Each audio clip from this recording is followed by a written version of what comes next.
technical support line. Also, if you happen to lose connectivity, please go ahead and log back in. At any point during the webinar, you may type your questions for our presenters in the questions box on your screen, and we'll do our best to answer them after the presentations. Please be sure to identify if the question is for a particular panelist. We will be live tweeting today's webinar and encourage you to do the same using the hashtag AcceleratedEd, which you see on the screen.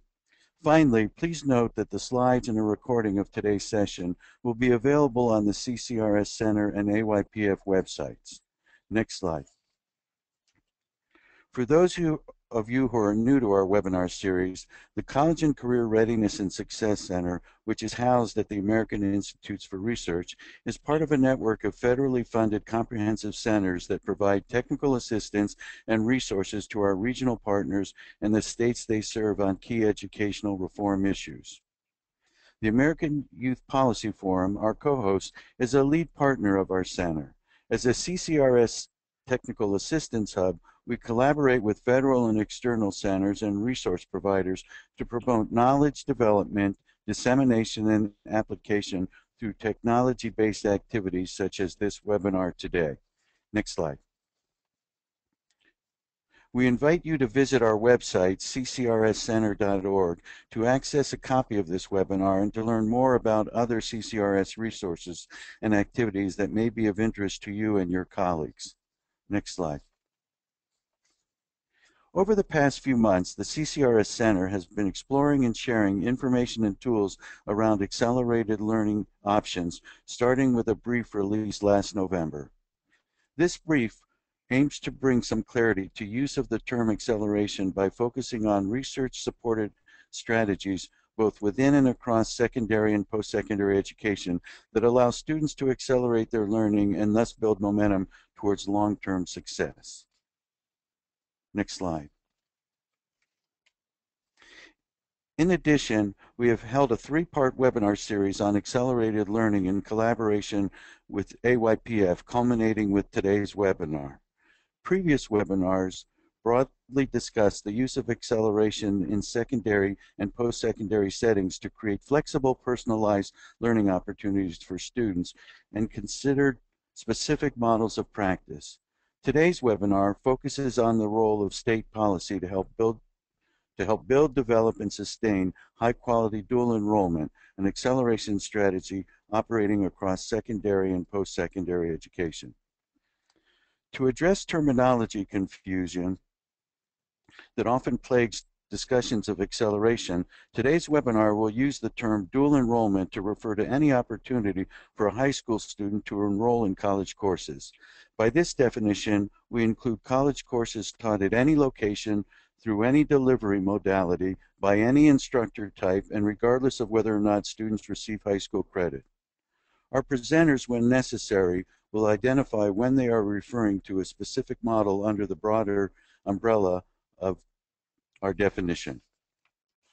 I'm going to briefly introduce today's presenters in the order they will be speaking.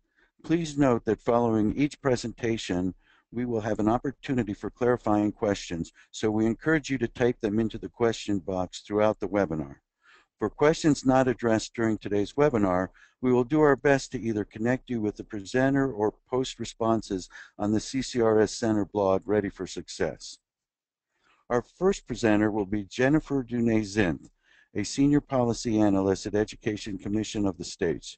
She will be sharing information from ECS's recently updated database on dual enrollment policy, as well as their recently released brief on model policy components. Jennifer will be followed by Adam Lowe, Executive Director of the National Alliance of Concurrent Enrollment Partnerships, who will talk about the role his organization has played through accreditation to support quality dual enrollment programs. John Fisher, Deputy Commissioner of the Vermont Agency of Education, and Joyce Judy, President of the Community College of Vermont, will share their state's experiences in supporting and expanding high-quality dual enrollment pathways. They will speak about both the legislative role and the capacity building efforts across secondary and post-secondary institutions. Our question and answer period will be moderated by Jennifer Brown Lerner of the American Youth Policy Forum, our lead partner and co-host. So let's begin our presentations with Jennifer Dunay-Zinth. Good afternoon. Thanks to everyone who's joining in today. Just a quick word about ECS before I get started. It's a national organization. We're based in Denver, Colorado, and as you can see from the slide, we represent across the spectrum of education policymakers in the 50 states, DC, and the territories, including governors and their staff, state legislators and their staff, state chiefs and board members, as well as post-secondary leaders. So you see here we have there are three main topics that I'd like to cover today. Briefly give an introduction to ECS's recently updated database on dual enrollment, talk about some of the trends that we identified in updating this database, which was created in 2008 initially, and then also talk briefly about model components of dual enrollment policy, things that we've seen enacted in policy that seem to make a difference for student access and program quality. So a quick word about this database. In December of 2013, we launched an update to our 2008 dual enrollment database, and this was in fact a massive undertaking for various reasons. One, I've worked on a number of policy issues at ECS since the 1990s, and I have to say dual enrollment is right up there among the most complicated issues I've dealt with. Many states have more than one program, and policies in some states are vague as to which components are applicable to which programs. Sometimes statutes and regulations in the same state will conflict with one another, or sometimes the statute refers to a program by one name while regulations refer to the same program by a slightly different name, or the Department of Education prefers one name and the higher education entity in the same state prefers to refer to the program by another name. In some instances, statutes or regs are on the books but are not currently active. So as a result of multiple dual enrollment programs in many states and this vague or conflicting policies in some states, I was extremely thorough in conducting this update. I used a whole list of search terms and statutes and regs, comparing against ECS's ongoing policy tracking database to identify if terms may not be picking up everything. I also searched for quote-unquote policy documents by K-12 or higher education boards that were standalone documents not incorporated into regulations. I then reached out to one or more state contacts in each state, and I want to give a shout out to Adam for sharing leads with us in many states, asking them to verify ECS's interpretation of policies in their state or make any changes if needed. And my hope is that we will be able to annually update this resource so we can continue to have a national perspective on dual enrollment policies and identify where changes are being made that are likely to extend program access and quality, and help point states to others whose policies they can consider as they seek to improve their programs. So to reach the database, you can go to our homepage, www.ecs.org, and select High School Policy Center from the Programs Institutes drop-down you see on the right side of the screen. This will take you to this landing page, which is primarily resources developed through a substantial Gates contract that ECS had several years ago. You'll see dual enrollment under high school topics in the list on the left-hand side of the page. By clicking dual enrollment, you will go to this landing page for the database. And from this page, if you wanted to see all dual enrollment policies for a single state, you can pull up a map and select your state. So let's pull up Kentucky. This will take you to this page, and you can see here we have the 20 data points for Kentucky. You'll see where we've clarified which policy components apply to which programs, if there are more than 2 dual enrollment programs in a state. And going back to that database landing page we were on a moment ago, you could also select the top link under 50 state reports, and that will allow you to see all data points across all states, or you can select a single data point to view policies on a single topic across the 50 states and DC.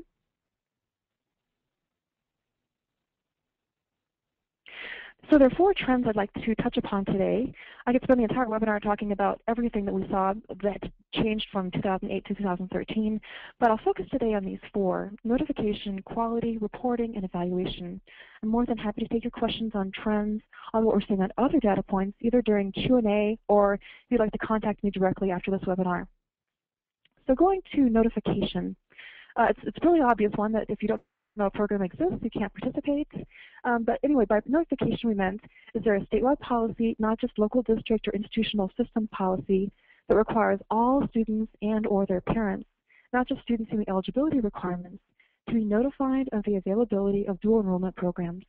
So it sounds simple and obvious that, like I said, students can't participate in a program if they don't know it exists.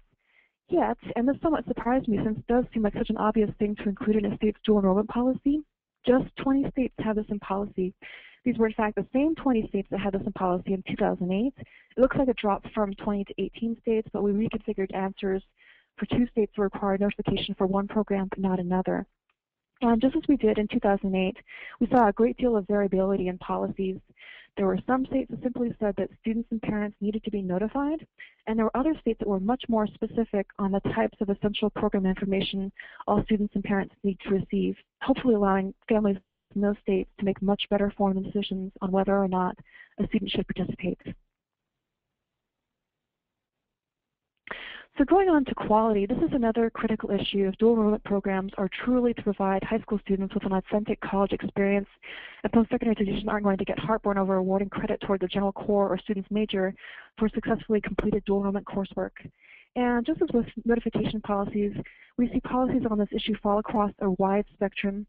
Some states simply say that the local agreement between a school district and a post-secondary institution must provide for program quality, while at the other end of the spectrum, we have some state policies that are extremely explicit, spelling out what K-12 and post-secondary partners must do to ensure the course delivered at a high school looks just like the course that's delivered to traditional post-secondary students at the post-secondary campus.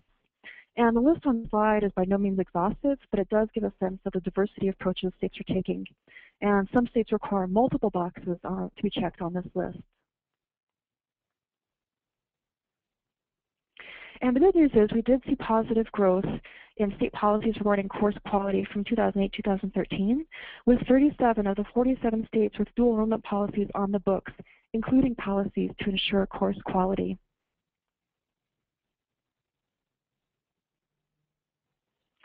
And reporting is absolutely necessary if states are to evaluate which students are accessing dual enrollment programs and the success of those students, both in terms of completing dual enrollment courses and in those students entering post-secondary education, placing into credit-bearing coursework, participating to degree completion, et cetera. So while we did see more states adding policies to require reporting from 18 to 30 states over that 5-year period, it does strike me as odd that in an era where states are publicly reporting on so many other indicators of student performance, there were 20 states, or you could say 17 of the states with dual enrollment policies on the books, have no requirement that K-12 or post-secondary partners publicly report any data on dual enrollment participation outcomes. And as with other elements of dual enrollment policy, requirements vary substantially, with some states simply requiring districts or institutions to report the number of students participating in dual enrollment and or the courses being offered for dual enrollment, while other states require student data to be disaggregated by student characteristics or information on who's teaching these courses, such as high school or post-secondary instructors, costs associated with the program, and how former program participants are faring once they enter higher education in the state. And I want to also clarify that this was not necessarily reporting for accountability purposes. ECS did collect this information about states that either require dual enrollment participation to be incorporated into a school or district's accountability grade, or whether the state requires the school or district to include dual enrollment participation on their public report cards. And we can talk more about that at another point. Evaluation is really critical. We're really doing a disservice to everyone in this system, either students, parents, taxpayers, if we're not ensuring that students in enrollment programs are performing well once they finish high school and enter college, and that there aren't significant disparities in program outcomes from institution to institution or from district to district. I was quite frankly amazed when I saw that the number of states with evaluation elements built into their dual enrollment policies doubled from 2008 to 2013, from 13 to 26 states. It's encouraging that policymakers seem to get that evaluation is critical. And just as with other policy elements, state policies are very divergent on their approaches to evaluation. Some leave it entirely for local K-12 and higher education partnerships to sort out. Others are very specific in the data that state-level entities need to evaluate and direct entities to make recommendations for changes to state policy as they see fit. So this past Monday, ECS issued a report that I hope will be tremendously valuable as states seek to improve program quality and access, particularly for low-income and minority students who, as research shows, are in many states underrepresented in dual enrollment programs. This report is currently available from the ECS homepage on the upper left-hand corner under What's New. It's my hope that states will be able to cross-check their policies in the dual enrollment database against the model policy components and see where policy gaps may be providing some unintentional barriers to program participation or quality.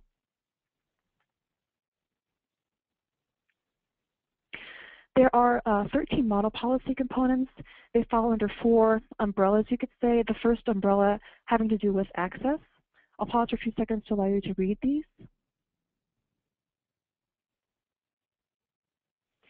And as you can see, incorporating these would make sure that state or local policies don't unintentionally shut out from new enrollment participation students who could benefit from participation. And these policies have the potential for the students who have the potential to succeed in a college-level course but might otherwise not participate if these policy components were not all in place. Finance, the next 2 model policy components have to do with how programs are funded. Having both of these components in policy ensures that there are not barriers to program participation either from the student or parent side or from the district or post-secondary institution's perspective.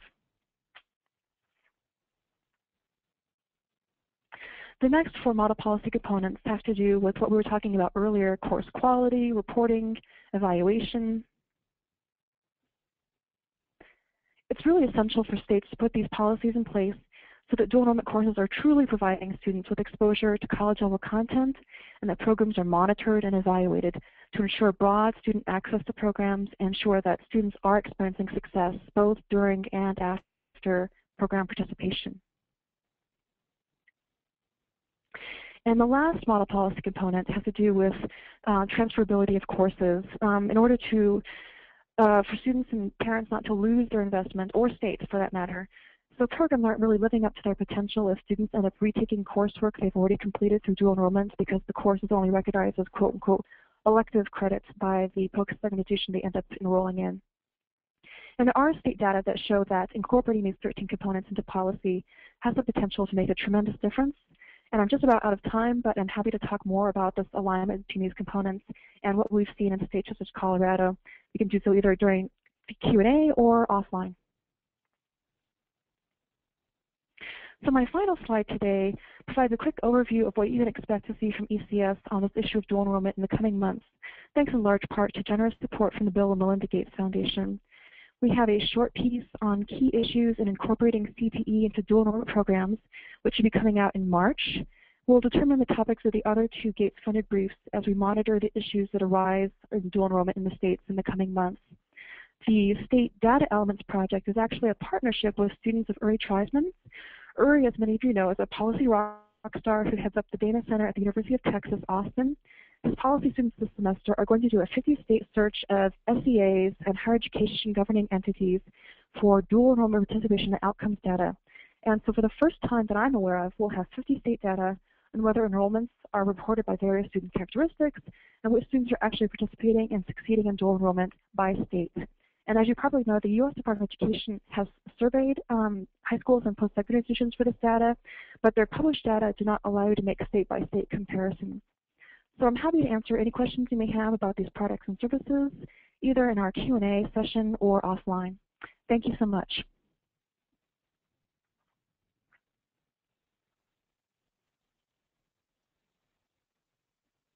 Great, Jennifer. Thanks so much for your excellent presentation. And I wanted to pose a couple of questions that we're getting from our audience and remind folks that you can continue to type your questions and comments into the questions box for us to ask to the presenters. One question that was asked, which was really interesting, was whether or not you saw any trends related to funding of dual enrollment, and if you had any analysis or assessment about who pays for dual enrollment within the states. Right. So in terms of whether the student or parent is on the hook for tuition, in 2008 we found 22 states that had that model, and this dropped significantly to I think 9 states, somewhere in there. I'm pulling up a piece of paper I have on my desk, 9 states in 2013. And the other models we saw in 2013 were 18 states in the District of Columbia made it a local decision, so it was agreed upon by the school district and the partnering post-secondary institution if it was going to be, for example, a split between the two entities, or if maybe a third partner, maybe a foundation or a business might help fill in tuition and fees costs, or if it was going to be primarily the responsibility of the student and parent to cover tuition. And then it really gets, it's disparate from there. So in 10 additional states, there were multiple programs in a state, and who was responsible for paying tuition varied by which program students were in. In 4 states, it was a state, so in other words, either the legislature or a state-level agency had it written into their budget to cover tuition. And in 4 additional states, it was the school district's responsibility. In Michigan, it looked like it was a combination of the state, the district, and the student and parents. Even though they have 2 different programs, it seems to be a similar model in both programs. And in Utah, it's a combination of the state and the student and parents. And then in 3 states, there wasn't a real clear funding system put into place. It wasn't spelled out like in those other 18 states that it was entirely the local district and post-secondary institution setting an agreement, but it just wasn't specified at all. Great, thanks. It sounds like there still is a real diversity, and it's nice to know that your database is a place where you can go and find that information. One of the trends that you did mention was about evaluation, and I think that's looking more specifically at program evaluation. But I'm wondering if you could talk about if states are beginning to encourage long-term evaluation of student success. Are states including, perhaps in their longitudinal database, information about how students do fare in college and or careers if they are a dual enrollment participant? We did see some states that incorporate this in their longitudinal data system. So for example, in Illinois, the State Board, the Community College Board, and the Board of Higher Ed include information on participation and performance in dual credit programs in their state longitudinal data system. And I think this was also the case in Maryland, Vermont, Wyoming. I'm going to go back to Maryland in our database really fast because yes, so in Maryland, the Governor's P20 Council is charged with ensuring the college and career readiness and college completion strategies are implemented, and the council is required to report to the governor and the General Assembly on the progress of implementing specific strategies, including dual enrollment. But yeah, there are some states, sorry. No, please go ahead. There are some states, and I don't know if this is answering your question, that in their reporting requirements require that the data include how states are faring how students are faring when they get into a post-secondary institution in the state in terms of placing into remedial ed or not, second-year persistence, 6-year completion rates for students who are in baccalaureate programs. So looking at those data that early students are collecting will be tremendous to see how states are progressing when they participate in these programs. That's great, and I think that's a lot of good information moving forward, and I know ECS will continue to be a resource for folks to continue to learn about what states are doing and what new trends are. I want to encourage folks to continue to type their questions into the box, and for folks whose questions did not get answered or asked for specific information, please know that we will follow up with you afterwards. I want to go ahead now and introduce our next speaker, Adam Lowe from the National Alliance of Concurrent Enrollment Partnerships. Adam. Good afternoon. Thank you, Jennifer and Joe, for inviting me to participate today and for your continued work highlighting successful college and career readiness strategies such as dual and concurrent enrollment. I'd like to talk today about both state policy as well as institutional policy that address the quality of dual and concurrent enrollment coursework. Next slide, please.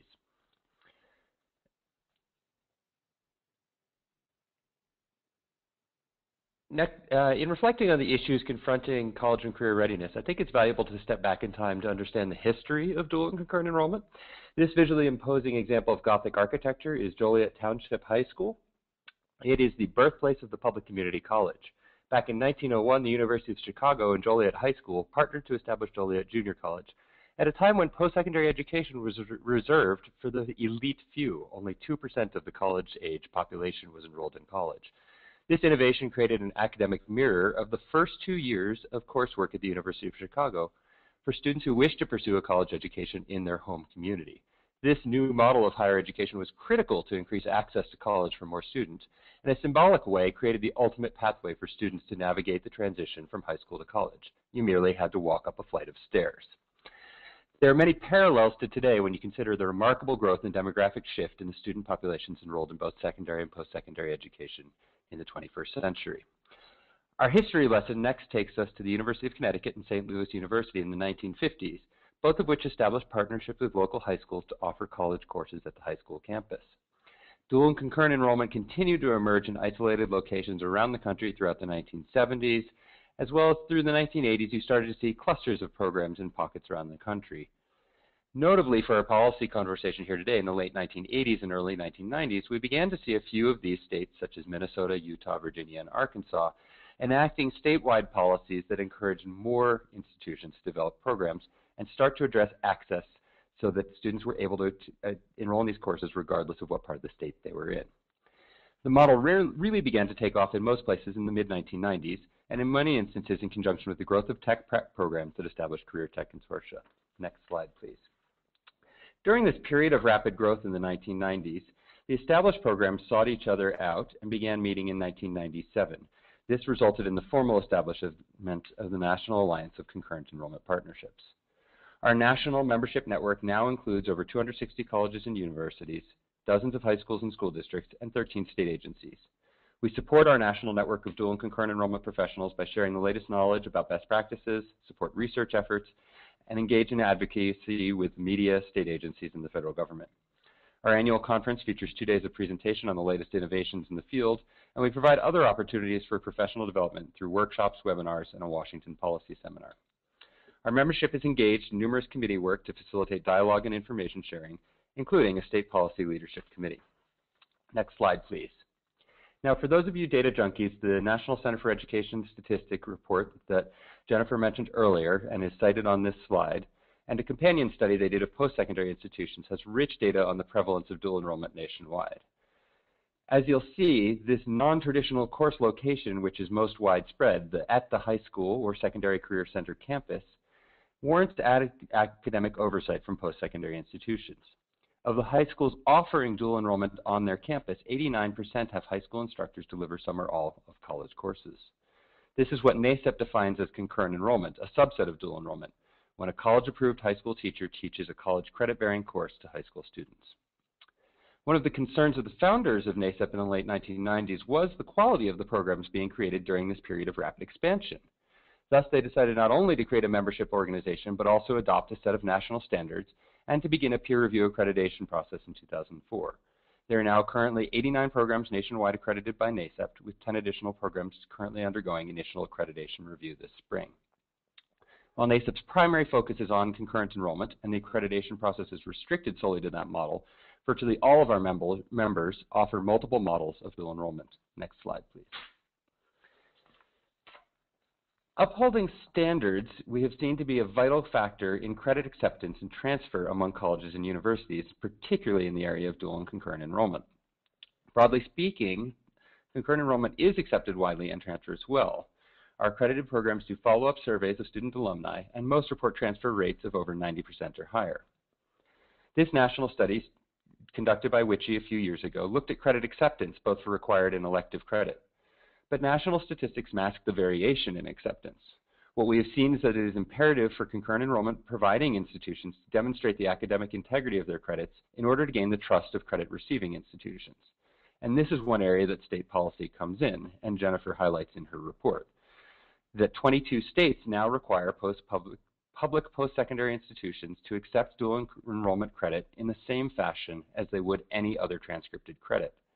In states without such policies, such as Michigan and Virginia, the flagship doctoral granting institutions often use the lack of quality or standards as an excuse to impose added restrictions.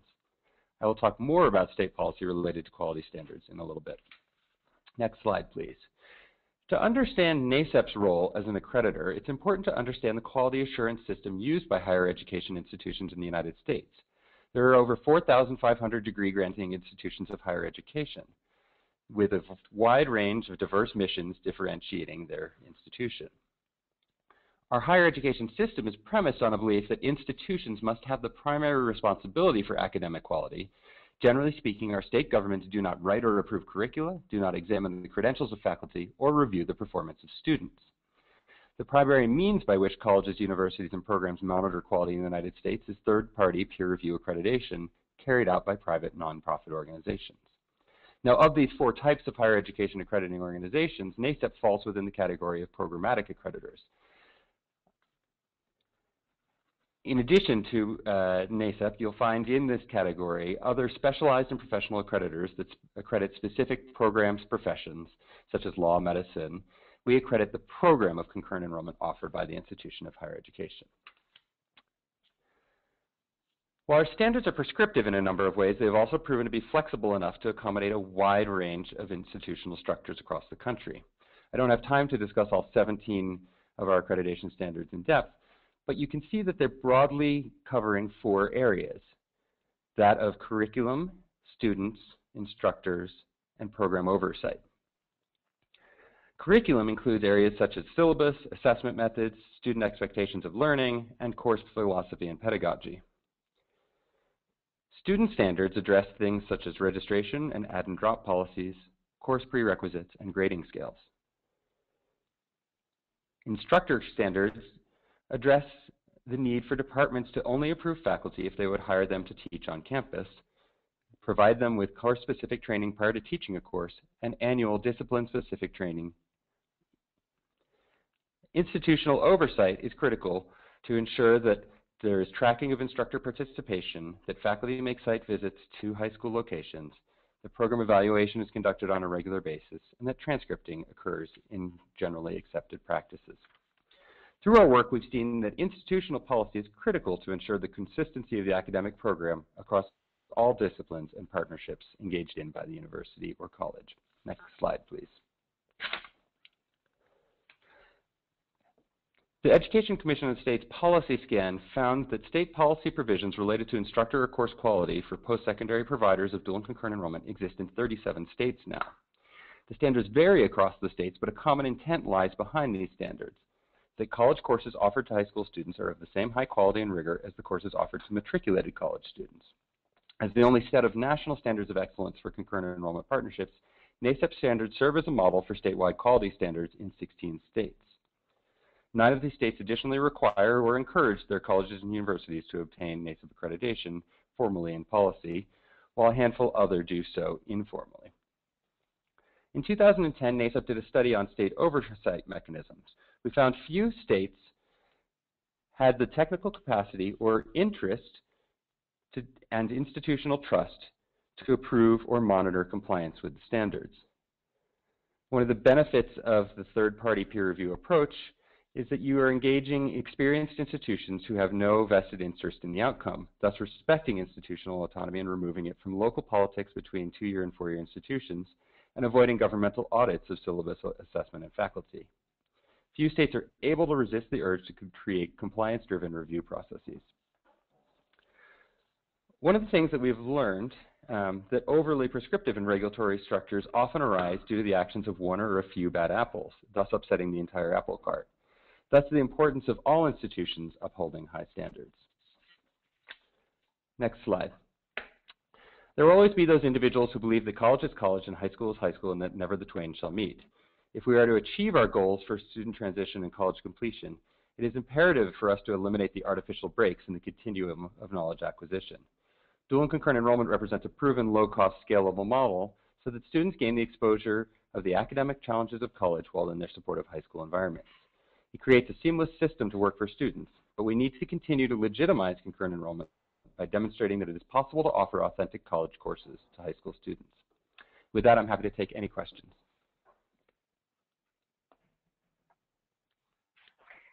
Thank you so much, Adam, for that great presentation and overview of your organization and the importance of accreditation as a mechanism to ensure quality. We've had lots of questions that come in, and I think folks in particular, and if you don't mind helping me out with this, are still struggling with terminology. So perhaps, if you don't mind, just reviewing again where concurrent enrollment falls in the broad umbrella of dual enrollment, I think that would be helpful for our audience right now.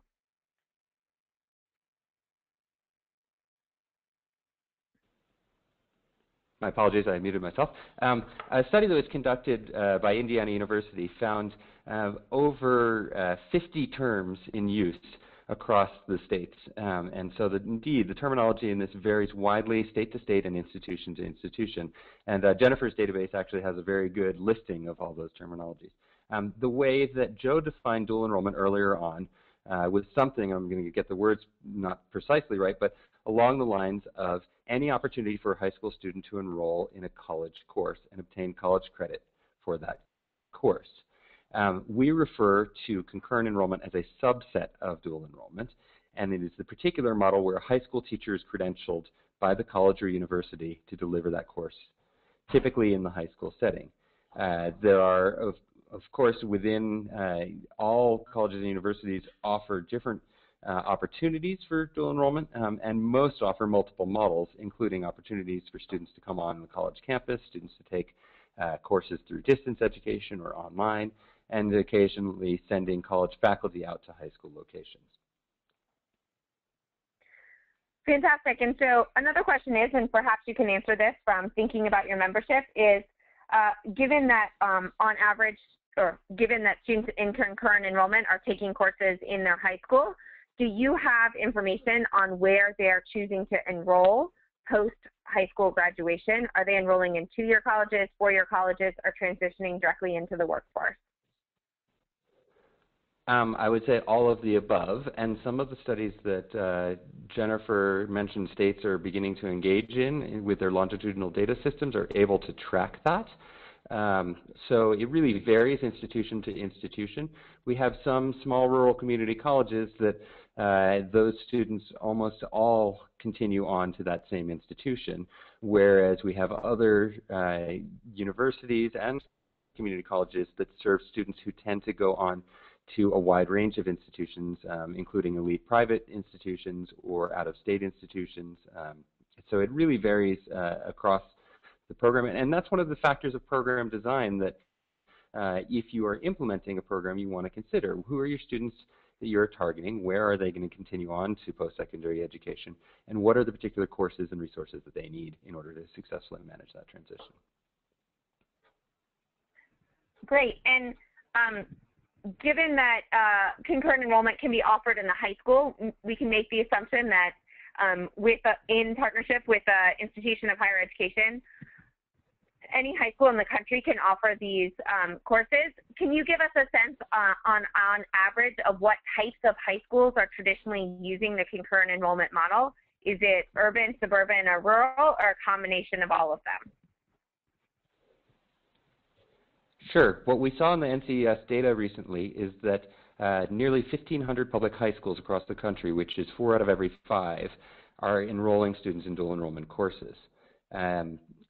We know that traditionally we've seen students, particularly in suburban locations, enrolling in these courses.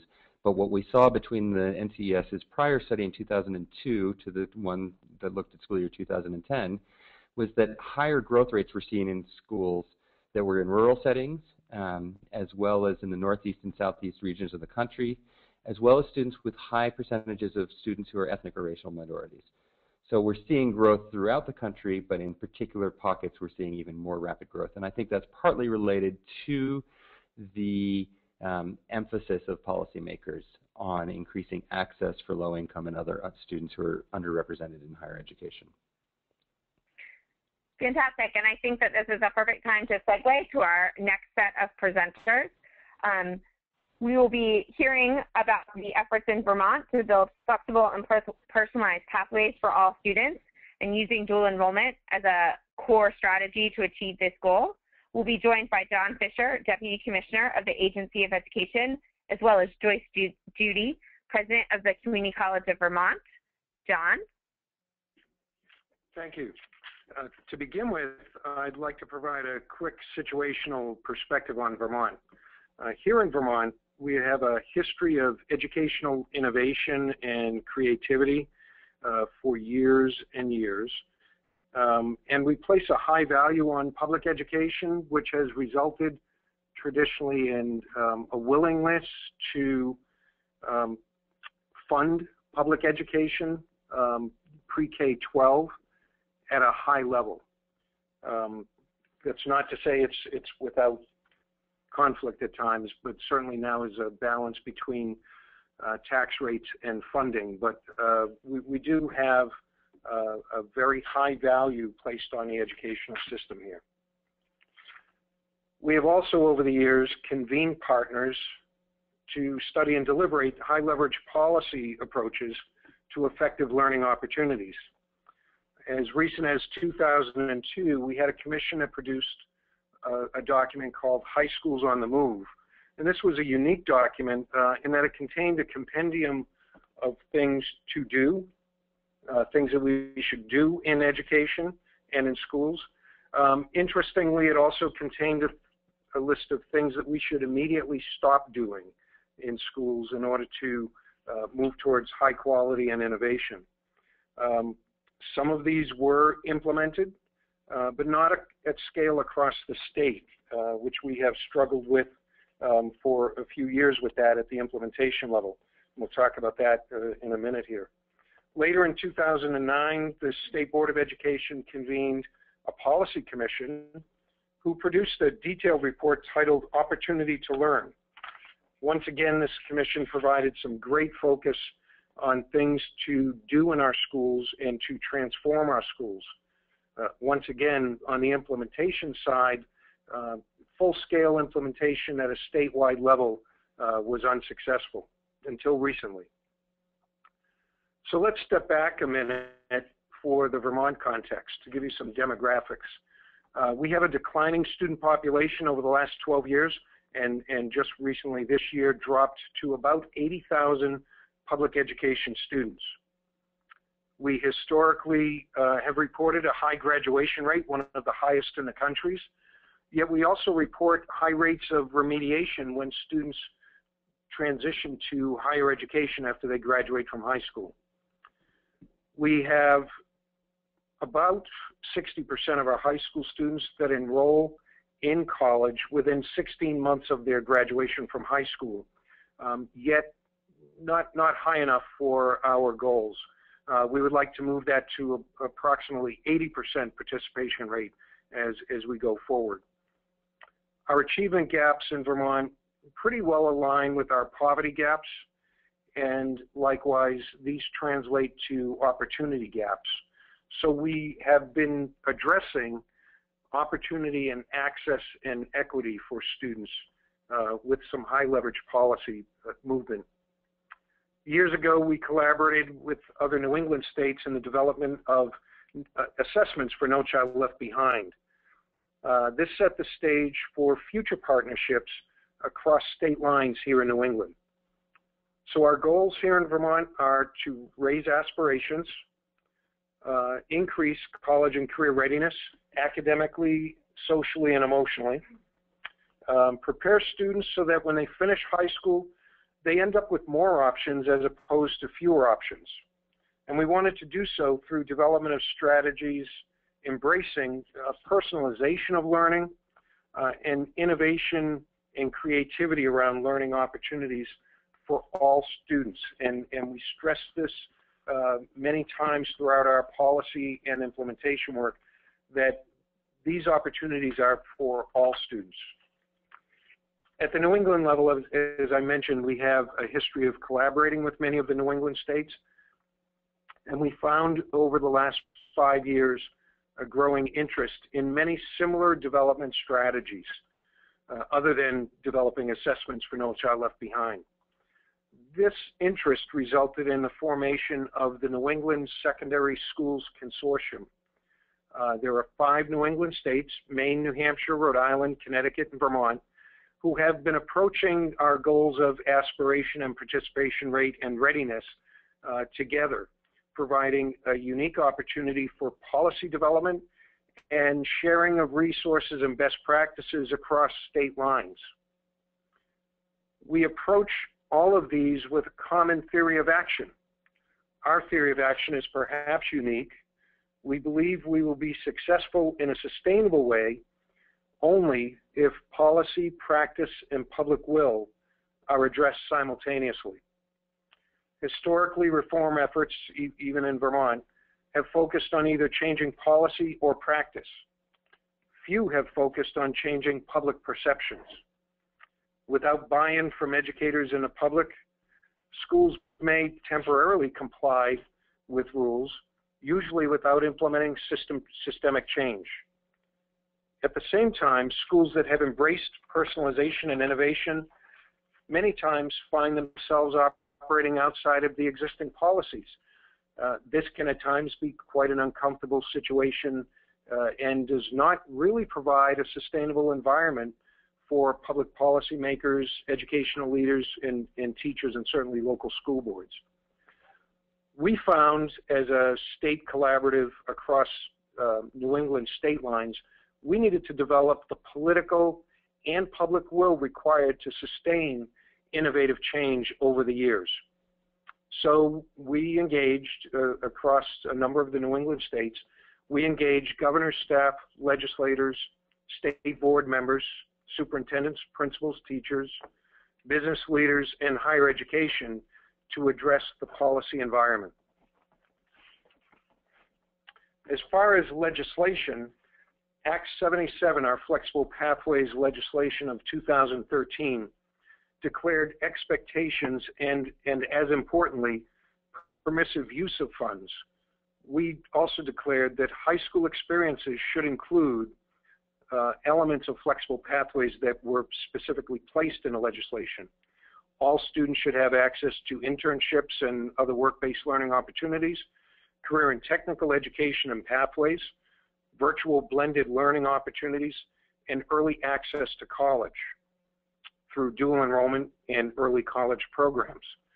As a matter of fact, in our history, speaking briefly about career technical education, our regional career tech ed centers were early adopters of dual enrollment 5 or 6 years ago and really jumped out in front of this. A significant policy for us was also determining and deciding in policy that public school funding could be used and was permissively used for college experiences. Previously, it was the practice and policy that those public education funds were limited to pre-K-12 experiences. Also, not insignificant in this legislation is the requirement for personal learning plans for all students beginning in grades 7 and 9 and moving forward each grade between 7 and 12. These personal learning plans will provide very clearly access and opportunities to students and plan out the access for all students, as well as on-ramping students from a readiness perspective. Next, we addressed at the state board level, the State Board of Education rulemaking, our education quality standards in their final steps now to approval, creates a proficiency-based system to graduation where time is no longer the determinant of learning, but rather it is a variable to the requirement of demonstrated learning. Personal learning plans once again guide a student's set of experiences towards a readiness not only for graduation, but for post-secondary experience such as college or careers. Currently under development is a statewide community engagement and messaging project with a strong emphasis on the use of student voice in spreading the word and engaging the community in a sustainable way to implement this over the years. This will feature students and adults discussing and designing what personalized learning leading to college and career readiness will look like in the future. This will scale to a statewide dialogue over the next 3 years. At the bottom of this screen, you'll see a link to some recent resources that we developed through a task force, really digging deeper into our personal learning plan. These materials include essential elements of what Vermont's personal learning plans and processes will look like, and a self-assessment for schools guiding them to a readiness and full implementation of personal learning processes. I'd like to thank you for the opportunity to discuss these developments in Vermont, and at this point I would like to pass the program to Joyce Judy, the president of the Community College of Vermont. She's been a driving force in the early years here of dual enrollment and a key collaborator in the recent advances of Vermont's pre-K 16 landscape. Thank you. Joyce? Thank you, John. And first slide, please. Next slide. So before I talk specifically about dual enrollment, I just want to give you a quick overview of the Community College of Vermont. We are the second largest college in the state. We're unique in Vermont in that we only have one community college in Vermont. And at the Community College of Vermont, we have 12 different locations, and you see that on your screen. So it's we say that we're within 25 miles of 95% of our population. So we have 12 locations, we have a robust online program, and we enroll 7,000 students a semester. And that doesn't seem like a lot, probably from some of you, but we are a rural state. We have a total population of about 620,000 people. We currently in Vermont offer dual enrollment programs, concurrent enrollment, and also an early college program. Next. So at the Community College of Vermont, we have been doing some form of dual enrollment for the past 10 years. And we see dual enrollment as playing a significant role in addressing both economic and some demographic issues that we face in Vermont. So if you look at the economic side, no matter what data you look at, either the fastest growing jobs or the majority of jobs that will exist in 2020 all require education beyond the post-secondary level.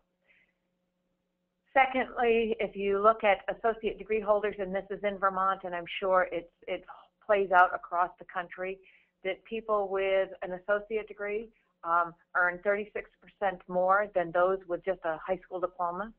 And probably even more important in tough economic times, unemployment rates for associate degree holders in Vermont are 2 points lower than other folks.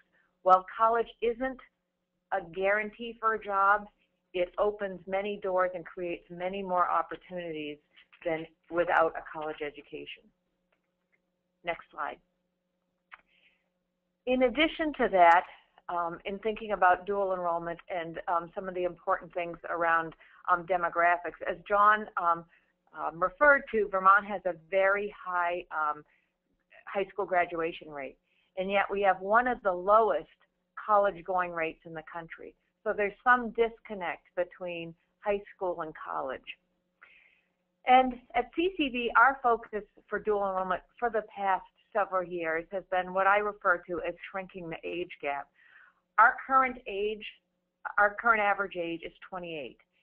And we often see students coming to us 10 years out of high school, having spent 10 years in dead-end, low-paying jobs.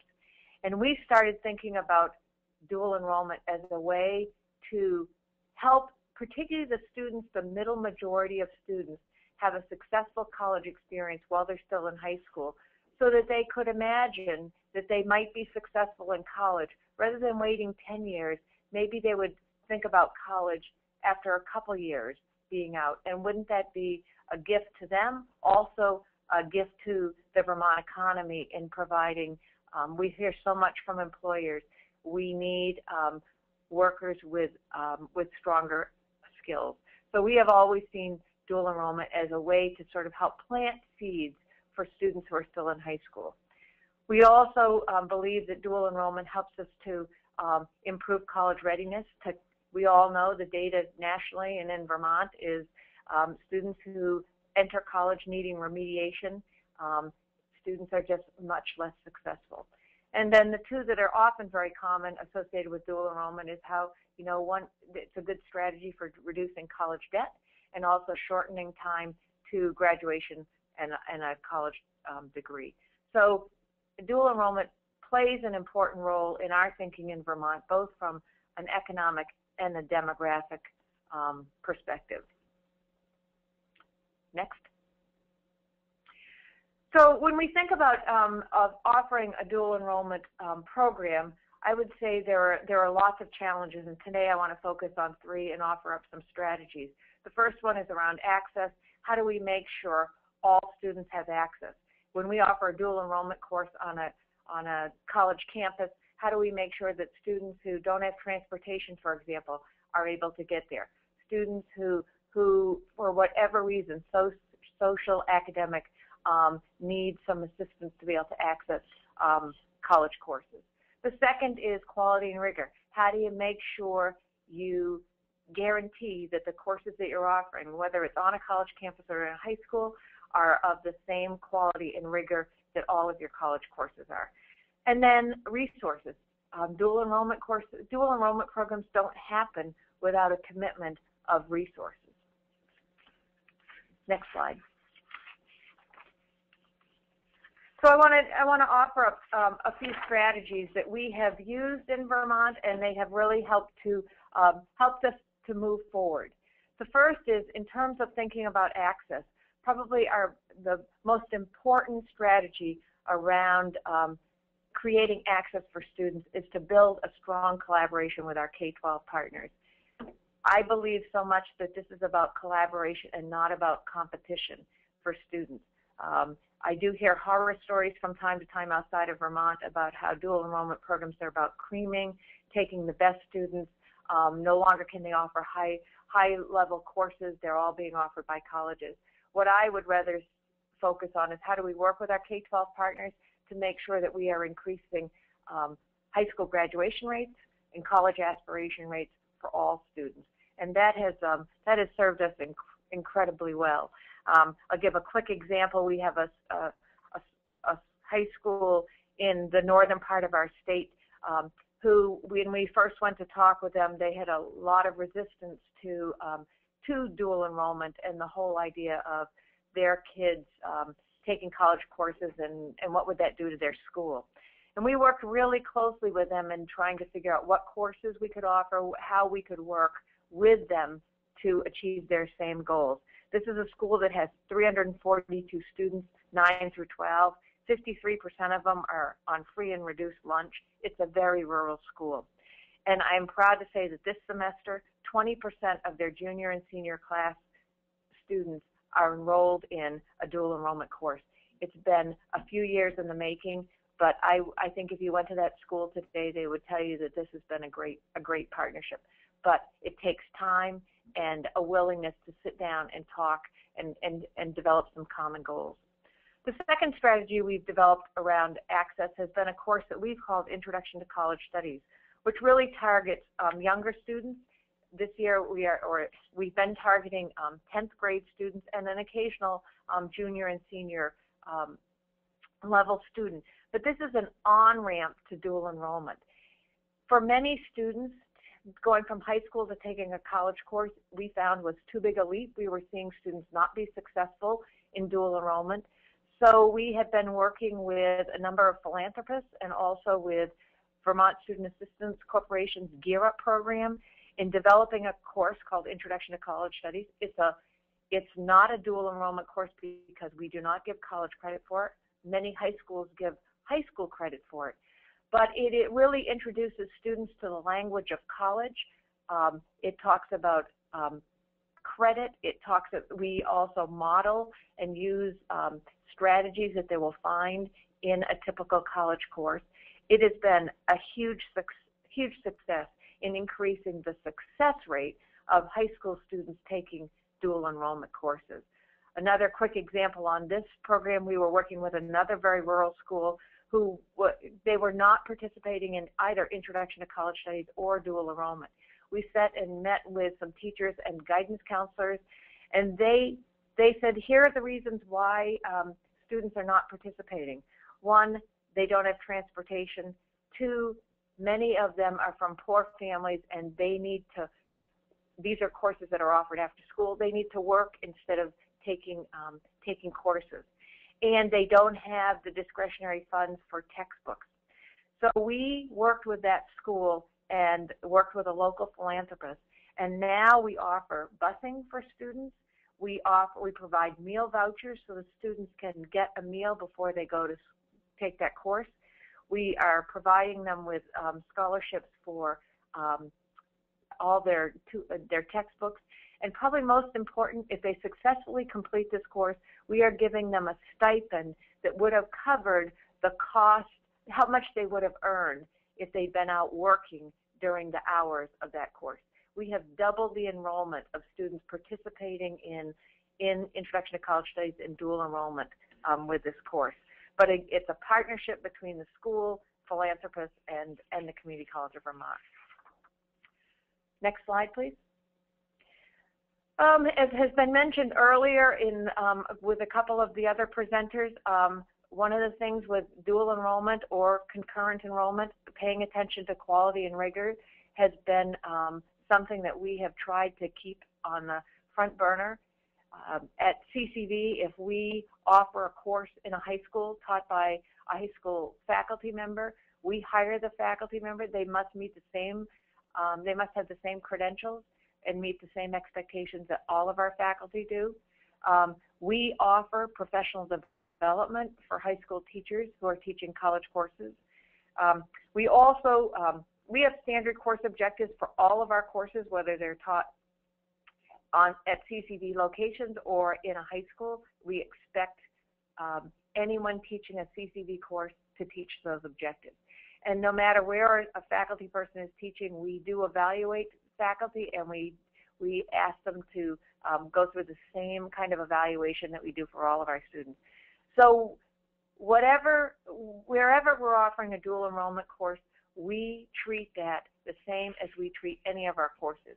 We don't want our dual enrollment courses to feel less than a college course, because then we believe we haven't done a service to our students, because we want them to be able to use their dual enrollment credits when they transfer and go on to whatever college they choose to go on to. Next slide. And finally, around resource strategies, a couple things I've mentioned. It has been critical for us in Vermont and at the Community College of Vermont to build relationships with philanthropic partners. These are people who do believe that providing opportunities, particularly for students for whom they don't imagine going on to college or college is in their future. This is something we've really been able to get some partners to support.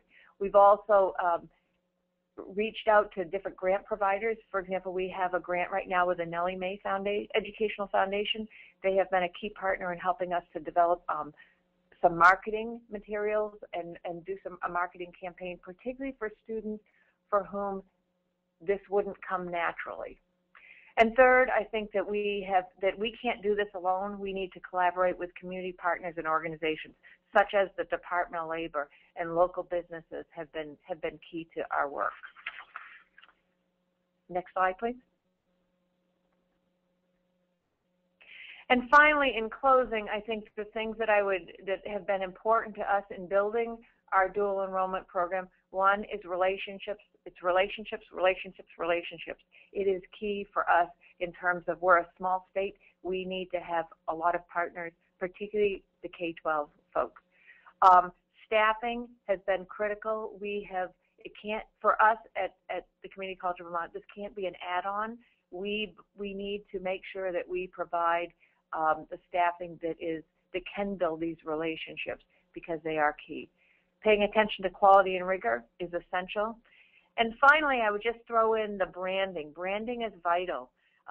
The branding has to appeal to an audience, and in this case, it's often 14 to 17, 18-year-olds. It is different marketing material than we would use to our general CCV audience.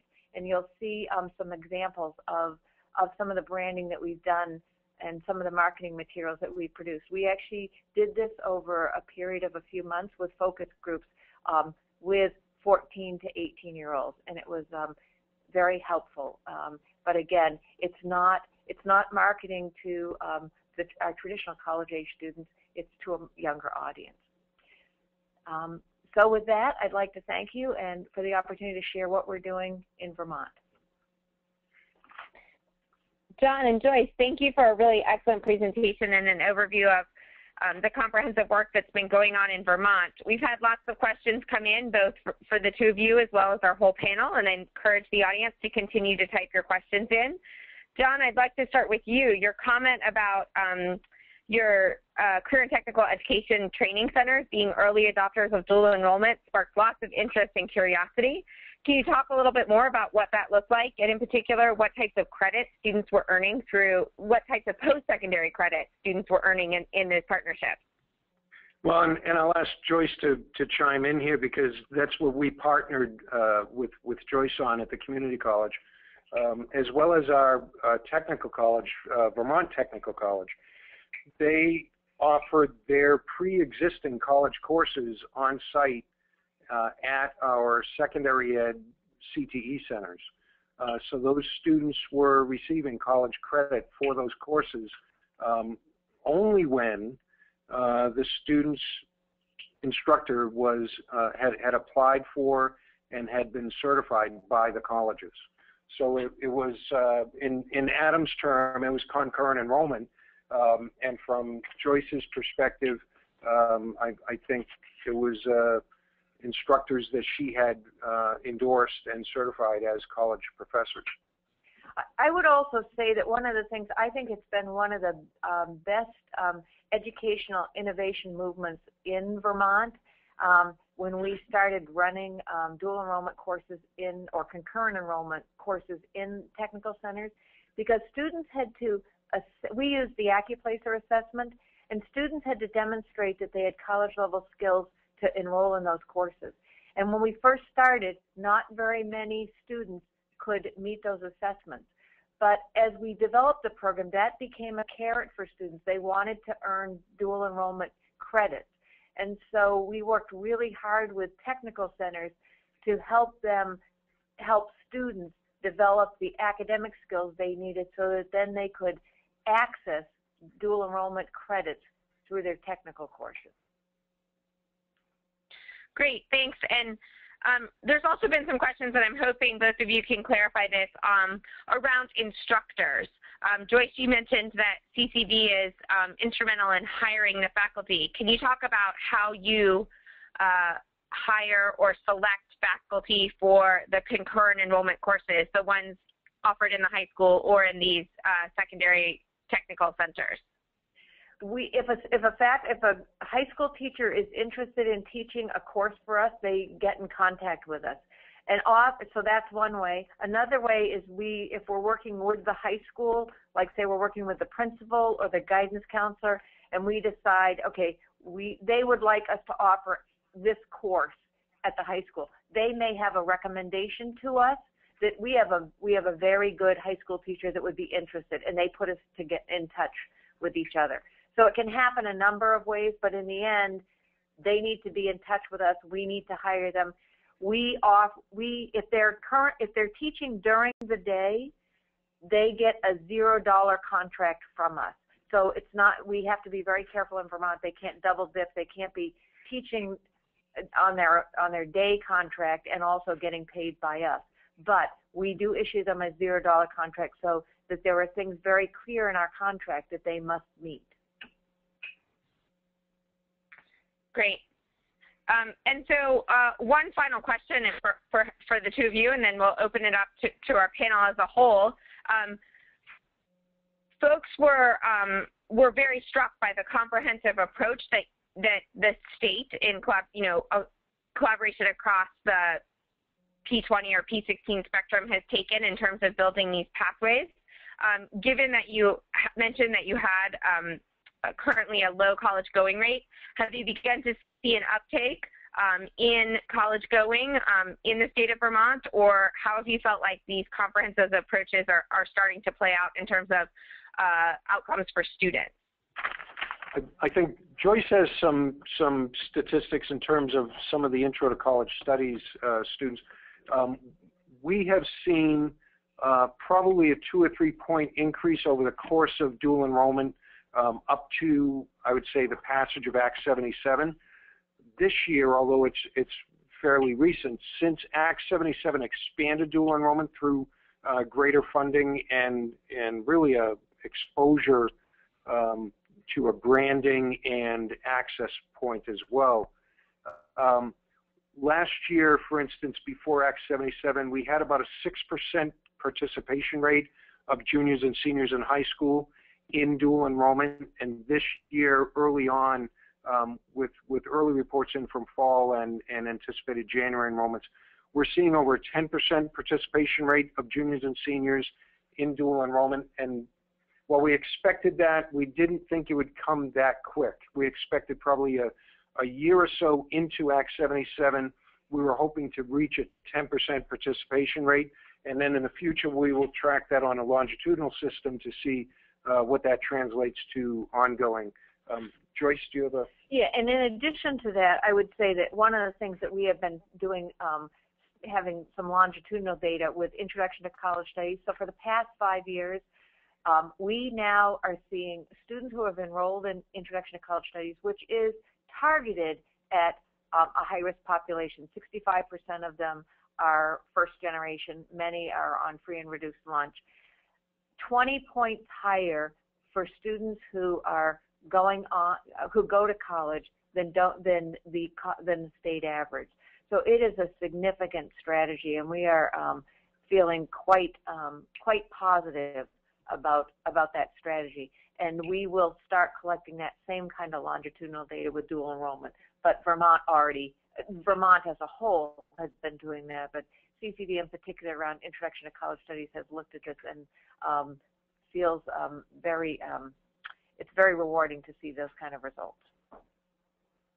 That's great, and thank you so much for sharing. And I want to let our audience know, many of which are asking specific implementation questions to the programs that you've described in Vermont, that we will be sure to connect you with both John and Joyce afterwards so that you can follow up and get some of your specific questions answered.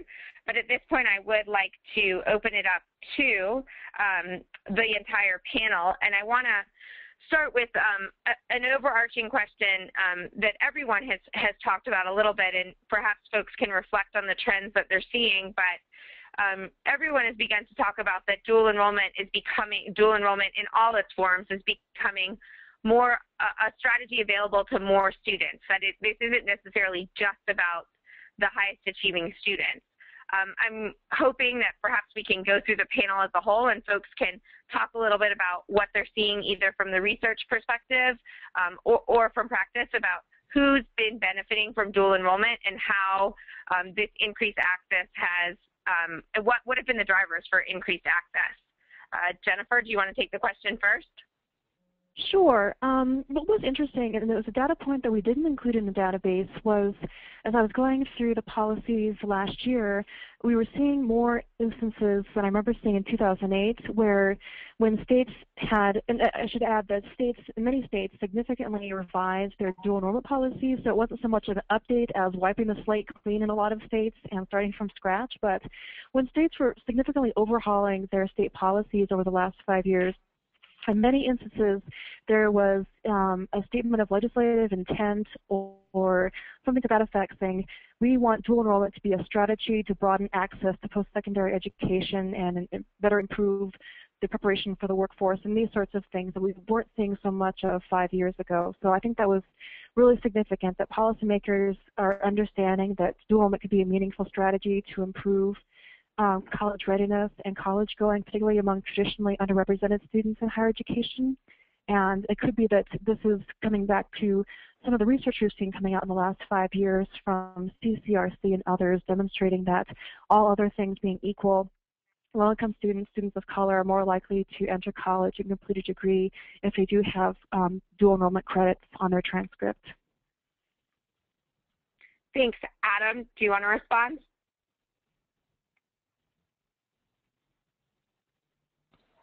Adam, I think you might still be on mute. Yeah, I'm here now. Yeah, indeed, as Jennifer mentioned, the research is starting to show, in addition, the research is starting to show that low-income students and other underrepresented students are more likely to benefit from dual enrollment. So while the benefits certainly are valuable for all students, students who are first in their family to go to college and low-income students are going to benefit even greater from dual enrollment programs. And so I think we're seeing an emphasis on that both among policymakers and among institutions. Thanks. John, would you like to take this question? Just from the perspective of our approach here, which was underlying all of the legislative discussions and state board discussions, was a particular focus on a group of students that may not be at some point in their public education aspiring to college, and changing those aspirations and opinions as an on-ramp to then addressing the readiness. I think that's been our approach to dual enrollment, and pretty successful so far. Joyce, and can you also take that question and also share with us if you've seen from students that have participated in dual enrollment with your institutions, if it indeed has shortened their time to degree or decreased the amount of time it's taken them to perhaps transfer to a four-year institution? I would say that I think that if we only hit the high flyers or people who are going on to college anyway, that I would be really disappointed and feel like Vermont, we have not been successful.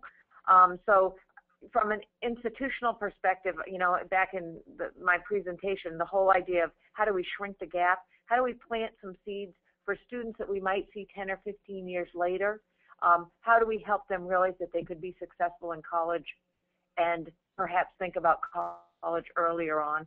So, and we are seeing the success of that, and it's very encouraging. I think the piece that, you know, I didn't mention, and I would say this, that dual enrollment is not about recruiting students to your institution. Dual enrollment is about opening up and creating opportunities for students, and for me that is incredibly important. We know that if we do a good job with dual enrollment, some of those students will come to the Community College of Vermont, but it's more important that they think about going to college. And so we are seeing people take their dual enrollment credits in-state, out-of-state, elite, publics, whatever, and that is incredibly important. But I think for us, from a CCV perspective, where we want to commit institutional resources really is how do we make sure that this program, that the middle majority of students who could, and Adam said, who could oftentimes most benefit by a dual enrollment experience, know about it and have access to it. So I think that creating, you know, focused on first generation students, people who are low income, those are just incredibly important populations for us to focus on. Not at the expense of people at the higher end, but they're equally important. Great, and that actually leads me to another question, which perhaps is related. I think the way that you framed dual enrollment is really around perhaps an indicator of college and career readiness. If students are able to participate in these courses, you know, we know we're providing them not only with the academic content of a college level courses, but some of these additional skills that they need to be successful in college. John, is Vermont using participation in dual enrollment as an indicator for college and career readiness for accountability purposes? And then perhaps, Jennifer, can you talk about trends that you're seeing on that across all 50 states? Interesting question, and relates back to, I would say, Vermont's heritage and history of innovation and creativity. At the same time, we don't tend to go with the national flow on a lot of things, and accountability is one of those. We would prefer to look at indicators and outcomes. We would rather not plan our education quality and future on leading indicators because they tend to mislead. But certainly dual enrollment as a measure of readiness, as long as it's not a high-stake measure of readiness that turns into blaming and sanctioning schools, we tend to turn that to, these are our expectations for Vermont students, these are the opportunities available to them, and if we see schools that have access issues, we want to go and support those access issues, whether that's in career development or career counseling, and deal with access, but we don't tend to take those indicators as accountability from a larger picture. Thanks. And Jennifer, can you talk about that perhaps from the national perspective? Sure. So as I mentioned earlier, in December of last year, ECS launched not only the dual enrollment database, but another database that looked at, across the 50 states, what indicators are being measured for school and district accountability, and we identified 9 states where dual enrollment was a factor. And this was separate from many other college readiness factors that we found in states such as ACT or SAT participation or scores, some sort of broader, generalized college readiness piece. And then a separate indicator was what actually gets reported, what is printed on a school or a district accountability report card that's put on the district website, the parents receive in the mail, this sort of thing. And in this case, we saw 8 states that included dual enrollment as one of those metrics. And what's interesting, actually, is that of those 9 states that use it for school grading and the 8 states that use it in their public reporting, there's only overlap between 3 states on those 2, Minnesota, New Mexico, and Ohio. And the others, in the other 5 states, it was measured, it was part of the school grading system, but it was not in the public report card. So that was just kind of an interesting twist. And then just as an aside, we will be having I haven't been involved with this project, but I do know that we have a policy brief coming out based on the data from the database later this month, I believe, so people can get a perspective on what's happening nationally and things that are positive or perhaps not so positive in terms of reporting and school grading. Great, thanks so much for sharing. This is an area that there's been a lot of growth in lately. Yeah, this is an area there's been a lot of growth in lately. I haven't done a 50-state survey on it, but going back about 3 or 4 years, I had only identified about 3 or 4 states that were incorporating dual enrollment into their accountability systems, and a handful more that were incorporating them into the report card systems, as Jennifer's mentioned, slightly different. But indeed, with the advent of the ESEA waivers provided by the Department of Education, there are 9 states, and it's probably the same 9 that Jennifer's identified, that have now actually been approved to utilize college and career readiness indicators, including dual enrollment, for high school accountability systems. And they tend to do this both on student participation as well as student success, so the percentage of students actually earning a passing grade in the course. There's an additional 2 states that have federal waivers approved, but don't use them in their annual measurable objectives, but do include them in sort of reward school categories. So, so this is an area that, and I hear from more and more states that are considering this, and certainly more and more that are including it in report cards. I think it's an area we're going to continue to see growth in state policy in this area. Great, thanks. And questions have been continuing to come in, and I know we're getting close to the end of our time, so I want to remind the audience that for questions that were unanswered today, we will either follow up with you directly and connect you with one of our presenters, in addition to posting some of the questions as a blog post on the CCRS Center's Ready for Success blog. So we've had lots of questions about, we've had lots of discussion about access issues, and in particular, there's been a question about ability for students with disabilities to participate in dual enrollment opportunities. And Adam, I'm wondering if you can talk a little bit from your membership, and then perhaps John and Joyce, you can address that from Vermont's perspective. Sure, and I don't have any good numbers on this, but what I would say is that it's a particular challenge, but an important one for school districts and post-secondary institutions to overcome. And so what we have seen is that it takes some diligent planning in order to align the K-12 requirements for students with disabilities with that of the post-secondary requirements for students with disabilities, and then make sure that information sharing is happening across the 2 systems. So there are a few programs out there that have some specific programs to encourage students with disabilities to move straight into post-secondary education, particularly students who are having difficulty following a traditional academic pathway and are better served by a vocational pathway, and at least one statewide initiative in Massachusetts that has really focused on supporting students as they engage in post-secondary coursework. Thanks. John and Joyce, in Vermont, how are students with disabilities participating in these opportunities? They are participating certainly, and that is our access and equity approach here. Similar to all students, the goal here is to back up the planning and on-ramping for students, and that includes students with disabilities as well.